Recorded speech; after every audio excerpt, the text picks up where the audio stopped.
Welcome back to the channel, folks. You're watching 412 PSC Customs here on YouTube. My name's Matt Sr.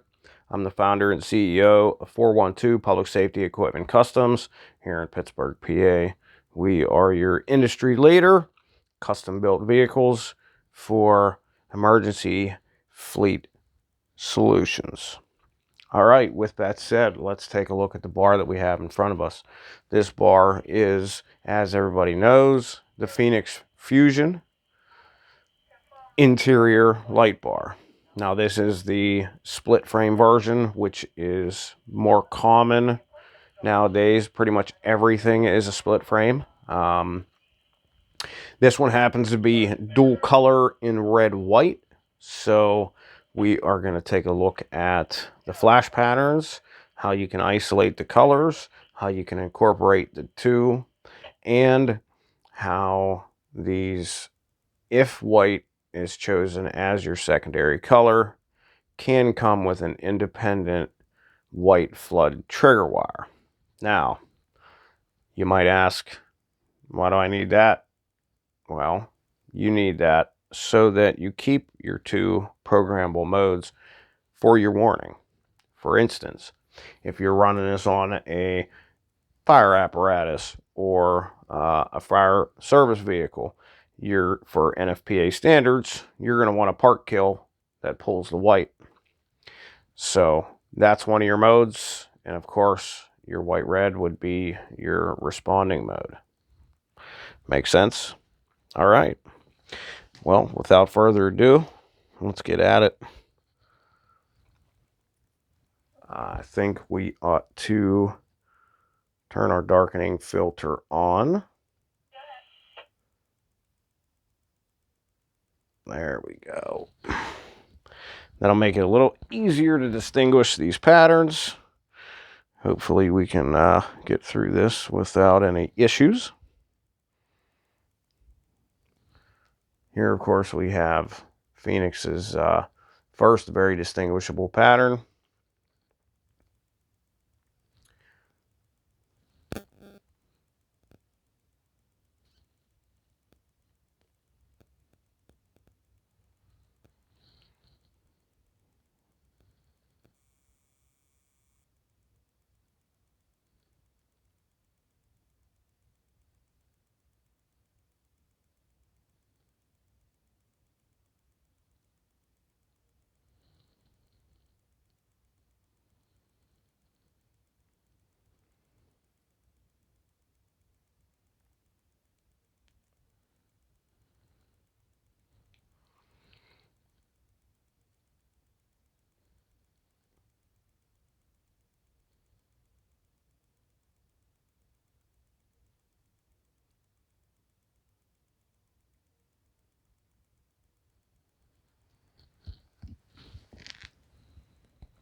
We told the police all the updates you provided. I'll show you clear 23 to 14.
Copy 23.7.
All right, folks, so there you have it. A Feniex Fusion dual color interior light bar with a mix of optics in red white. We just went through all the flash patterns. If you guys like this video and you'd like to see more content like this on our channel, please smash that thumbs up button. We ask that you guys share our videos and our channel with your friends, your family, co-workers, your co-workers' family, co-workers' friends, your family's friends, your friends' families, the people at the barber shop, the people at the hair salon. You never know where there is a first responder or a service personnel that can benefit from the content on our channel, our expertise, the equipment that we offer, the installation services that we offer, the full conversion vehicle services that we offer. They may be looking for a fleet solution that they just can't seem to find. We pride ourselves in making sure we get it done and we get the equipment that the customer wants first time around, one and done. If you haven't subscribed yet, we please ask that you subscribe to our channel. When you do, make sure you click that bell icon so you don't miss out on any uploads. And to keep my third grade daughter's hashtag going, be kind to one another out there. Let's keep pushing that hashtag. Hashtag be the kind kid. In this decisive age that we're in, kindness goes a long way. I know recently I paid it forward by anonymously paying for a family's dinner at a local restaurant that we were at. It just seemed that they had a lot of chaos going on, a whole bunch of kids, and it seemed like they were kind of being frugal and worried about what they were spending. So we decided to pick up their tab, and the restaurant staff said, although they didn't know it was you, they were so grateful. You know, it's things like that that you can make somebody's day and just change things around for somebody that may be struggling that day. Just keep that in mind, guys. I really appreciate it. Until next time, if you guys have any comments, questions, concerns, anything you'd like to see on the channel that you haven't already, put it down below. Let us know what your favorite flash patterns are, what your favorite equipment is, what you want to see, what you don't want to see. Give us a heads up. Put it down below. Do keep in mind, we will not showcase any equipment that I don't consider professional. So there are some companies out there that are selling equipment that I personally think is subpar, and I think is somewhat robbery what they're doing to people in our industry that rely on this equipment every day. So please don't request any of those. I'm sure you guys know by now what I'm talking about, what brands, what companies I'm referring to. So just keep that in mind. And until next time, guys, please be safe out there.